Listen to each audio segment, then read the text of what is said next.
واش عمرك سولتي راسك علاش كاينين الناس اللي غير كيهضروا كتلقاهم كلشي كيعطيهم القيمه، والناس اخرين مهما داروا كيبقاو مهمشين؟ الاحترام راه ماشي صدفه، ولكن الاحترام كيتبنى بافعال اللي هي صغيره ولكن قويه. في هاد لا فيديو غادي نبارطاجي معاك 7 هاد الحوايج الا بديتي كتطبقهم من دابا غادي تلاحظ واحد الفرق كبير في الطريقه اللي كيشوفوك بها الناس وحتى في الطريقه اللي كتشوف بها راسك. الناس كتلاحظ بزاف الفرق بين اللي كيقول غادي ندير هذيك الحاجه واللي كيدير هذيك الحاجه واللي كيهضر بزاف بلا ما يدير هذيك الحاجه. الا وعدتي بشي حاجه ديرها حتى ولو كانت بسيطه خاصك توفي بها. مثلا وعدتي شي انسان انك تتزوج بها فراه خاصك توفي بالوعد ديالك وتتزوج بهذيك الانسان. ملي كتكون قد الكلمه ديالك كتوري الناس الاخرين انك واحد الانسان اللي يقدروا يعتمدوا عليه في المواقف الصعيبه وحتى اللي سهله. نعطيك مثال بسيط. الا قلتي يا صاحبك غادي نعاونك في شي حاجه نهار السبت مثلا، جي نهار السبت قبل الوقت هاد التفاصيل الصغيره هي اللي كتجمع واحد صوره كبيره عليك في الدماغ ديال الناس اللي كتعامل معاهم.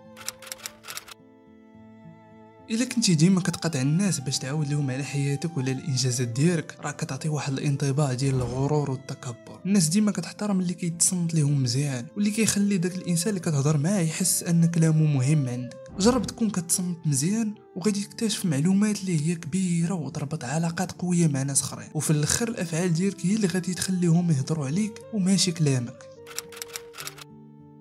الا كنتي كتعامل مع الناس مزيان سواء كنتي كتعرفهم سواء كنتي ما كتعرفهمش، خصوصا مع اللي ما يقدروش يعطيوك مثلا شي حاجه، كتوري الاصل ديالك والتربيه ديالك. الناس كتلاحظ هادشي بزاف وغالبا كيعاودوا بيناتهم وكيعاودوا الناس اخرين، وهذه راه طريقه غير مباشره باش تكسب داك الاحترام. مثلا الكلمه ديال شكرا ولا سمح لي شي حاجه اللي هي بسيطه، اولا مثلا عاودتي شي راجل اللي كبير في العمر باش يقطع الطريق، هذه راه كلها اشارات كتخلي صورتك تكبر في عين الناس.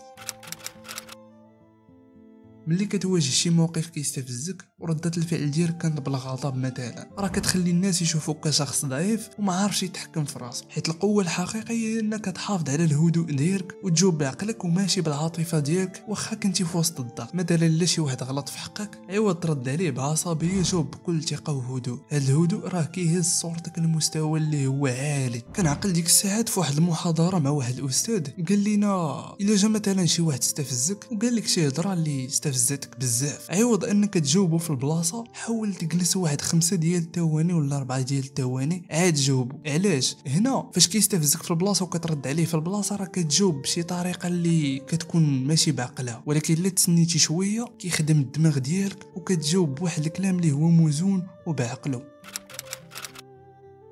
ماشي ضروري تلبس ماركات اللي هي عالميه باش تبان محترم، ولكن تكون غير نقي وانيق ومرتب ولباسك يكون متناسق. المظهر هو اول رساله كتوصل للناس قبل ما تهضر. بحال واحد المقوله تتقال لباسك يرفعك قبل ان تجلس وعلمك يرفعك بعد ان تجلس. الا كنتي ما كتهلاش في راسك راه غادي تعطيهم واحد الاشاره انك ما مهتمش بالحياه ديالك. اول انطباع راه كيبقى راسخ في الادمغه ديالهم، فتهلا في راسك ولبس مزيان.